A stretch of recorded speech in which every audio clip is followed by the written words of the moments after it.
কিছুদিন ধরে আমার মা ভীষণ অসুস্থ ছিল এবং আমরা তাকে হসপিটালে নিয়ে গিয়েছিলাম। এখন সে হসপিটাল থেকে ছিঁড়ে এসেছে। এখন তার অবস্থা একটু স্টেবল, কিন্তু সে একজন অপারেশনের পেশেন্ট ছিল।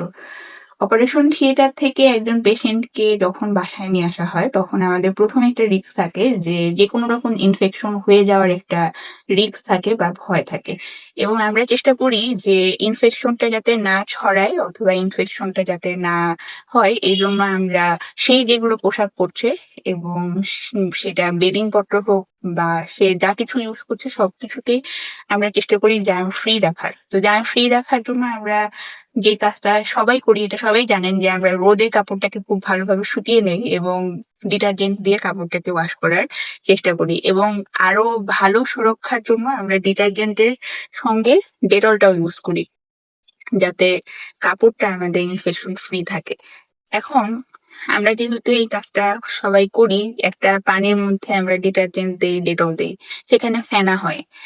কিন্তু ফেনা হওয়া মানেই কি কাপড়টা খুব ভালো ওয়াশেবল কাপড় হলো, খুব একটা ভালো একদম জার্ম ফ্রি কাপড় হলো? এটা আমাদের একটা প্রশ্ন থেকে যায়।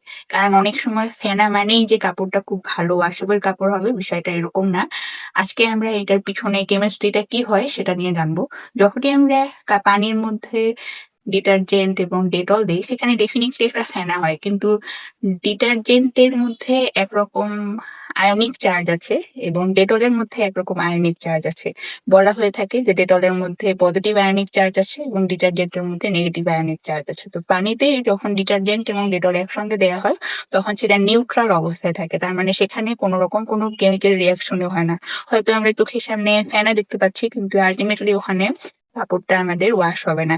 আমাদের ডিটারজেন্ট দেওয়ার কাপড়ে আমরা ডিটারজেন্ট দেই এই কারণে যে আমরা যে ঘেমে যাচ্ছি এবং কাপড়টা যাতে আমাদের একটু ঘামটাকে করে ফেলে, এড়িয়ে চলে, ডিটারজেন্টের মাধ্যমে আমরা কাপড়ের যত ঘাম ময়লা এগুলো আমরা দূর করি।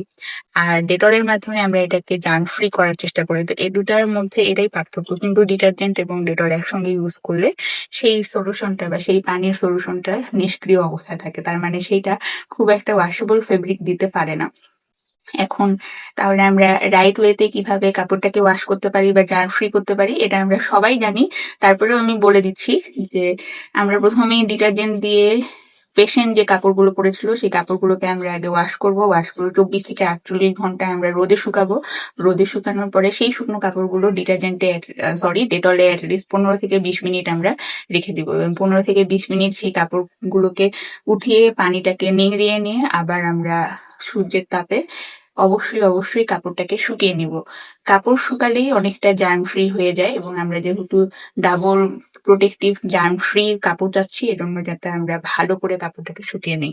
এটা একটা গেল। আর এখন বর্ষাকালে আমাদের বাসা বাড়িতে অনেকের টেবিল ফ্যান থাকে। অনেক মেয়েরা আছে যারা হেয়ার স্টাইল করে হচ্ছে হেয়ার ড্রায়ার দিয়ে। আপনারা হেয়ার ড্রায়ার দিয়েও কাপড়কে শুকিয়ে নিতে পারেন, ড্রাই করে নিতে পারেন। এটাও একটা ওয়ে। অনেক ফ্যাক্টরিতে দেখবেন যে কাপড়টাকে শুকানো হচ্ছে ওই হেয়ার ড্রায়ার দিয়ে। হ্যাঁ, এরকম হয়। এটা আরেকটা ওয়ে।